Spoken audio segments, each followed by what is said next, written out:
यह एक गांव की कहानी है जिसका नाम था कालापुरा। इस गांव में दिन के समय सब कुछ सामान्य लगता था, लेकिन रात होते ही यहाँ का माहौल बदल जाता था। लोग कहते थे कि गांव के बाहर पुराने किले के पास कोई बुरी आत्मा रहती थी, जिसे गांव वाले काली रानी के नाम से जानते थे। शुरुआत कई साल पहले इस गांव में एक रानी रहा करती थी, जिसका नाम था रानी शिवांगी। वह बेहद खूबसूरत और शक्तिशाली थी, लेकिन वह अपने ही पति द्वारा धोखा खाने के बाद क्रूर बन गई। उसे धोखे से मार दिया गया और उसे उसी किले में दफना दिया गया। लेकिन उसकी आत्मा शांत नहीं हुई। उसके मरने के बाद गांव में एक एक कर रहस्यमयी मौतें होने लगीं। कहते हैं कि रानी की आत्मा अब हर पूर्णिमा की रात को उस किले से बाहर निकलती और जिसकी भी परछाई उस पर पड़ जाती, उसकी मौत हो जाती थी। गांव वालों ने इस डर से रात को घर से बाहर निकलना बंद कर दिया था। लोग अपने घरों के दरवाजों पर नीम की पत्तियां और ताबीज बांधने लगे, ताकि रानी की आत्मा उन्हें नुकसान न पहुंचा सके। युवा अजय की जिज्ञासा। अजय गांव का एक युवा लड़का था। वह कहानियों पर यकीन नहीं करता था। उसे इन सारी घटनाओं में रुचि थी और वह सच जानना चाहता था। एक दिन उसने अपने दोस्तों से कहा, मैं इस बार की पूर्णिमा की रात को उस किले में जाऊंगा और देखूंगा कि क्या सच में कोई आत्मा है या यह सिर्फ लोगों की कल्पना है। अजय के दोस्तों ने उसे रोका। तू पागल हो गया है, वहां जाना अपनी मौत को बुलावा देना है। काली रानी सचमुच बहुत खतरनाक है। जिसने भी उसे देखा वह वापस नहीं लौटा। लेकिन अजय नहीं माना। उसकी जिज्ञासा उसे किले तक खींच ले गई। पूर्णिमा की रात थी। चांद की हल्की रोशनी में किला और भी डरावना दिख रहा था। अजय ने एक मशाल जलाई और किले की ओर बढ़ा। किले के दरवाजे पर पहुंचते ही उसे एक अजीब सी ठंड महसूस हुई, जैसे किसी ने उसकी रूह को छू लिया हो। किले का रहस्य। किले के अंदर पहुंचते ही अजय को वहां हर जगह पुरानी दीवारों पर खून के निशान दिखे। हवा में एक अजीब सी गंध थी। अचानक एक दरवाजा खुद ब खुद खुल गया। अजय डर गया, लेकिन उसने हिम्मत नहीं हारी। वह दरवाजे के अंदर गया, जहां उसे एक पुराना कमरा मिला। उस कमरे में एक बड़ा सा आईना था, जिसके सामने एक औरत की परछाई खड़ी थी।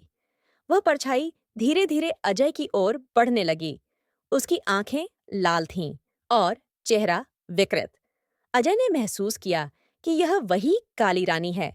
उसकी आत्मा अब भी इस किले में कैद थी, लेकिन उसे मुक्त होने का इंतजार था।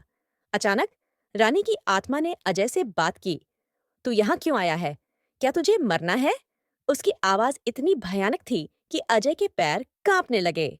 अजय ने किसी तरह अपनी हिम्मत जुटाई और बोला, मैं जानना चाहता हूँ कि तुम यहाँ क्यों हो और गांव वालों के साथ क्या दुश्मनी है? रानी का श्राप। रानी शिवांगी ने कहा, मैं यहाँ कैद हूँ क्योंकि मेरे पति ने मुझे धोखा दिया। उसने मुझे इस किले में जिंदा दफना दिया।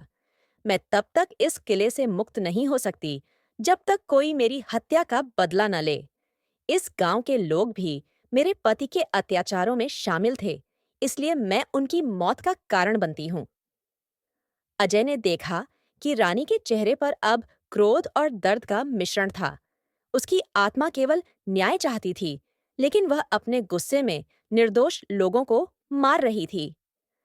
अजय का सामना। अजय ने कुछ सोचा और कहा, अगर मैं तुम्हें न्याय दिलाऊं, तो क्या तुम गांव वालों को बख्श दोगी? रानी ने उसे घूरते हुए कहा, तू एक साधारण इंसान है, तू क्या कर सकता है? अजय ने फिर हिम्मत जुटाई। मैं कुछ भी करके तुम्हें न्याय दिलाने की कोशिश करूंगा, लेकिन मुझे वादा चाहिए कि इसके बाद तुम किसी को नुकसान नहीं पहुंचाओगी। रानी कुछ देर चुप रही और फिर बोली, ठीक है, अगर तू सच्चाई को उजागर कर पाए, तो मैं इस श्राप से मुक्त हो जाऊंगी। सच्चाई का खुलासा अगले दिन। अजय ने गांव वालों के सामने रानी की कहानी बताई। शुरू में किसी ने उसकी बात पर यकीन नहीं किया, लेकिन कुछ बुजुर्गों ने इस घटना की पुष्टि की। असल में रानी के पति ने अपने लालच के कारण उसे मारने का षड्यंत्र रचा था। उसने गांव के कुछ लोगों को मिलाकर रानी की हत्या करवाई थी।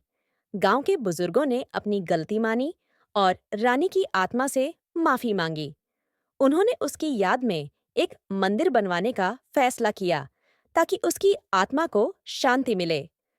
अंत जैसे ही मंदिर का निर्माण हुआ और रानी की आत्मा के लिए प्रार्थना की गई, गांव में रहस्यमयी घटनाएं रुक गईं।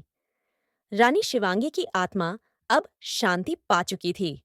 अजय ने उस दिन सबको यह सबक दिया कि हर आत्मा केवल न्याय और शांति चाहती है। गांव के लोग अब रात को बिना किसी डर के जी सकते थे। काली रानी अब केवल एक कहानी बनकर रह गई, लेकिन उसके पीछे छिपी सच्चाई हमेशा गांव के लोगों के दिलों में बसी रही। समाप्त।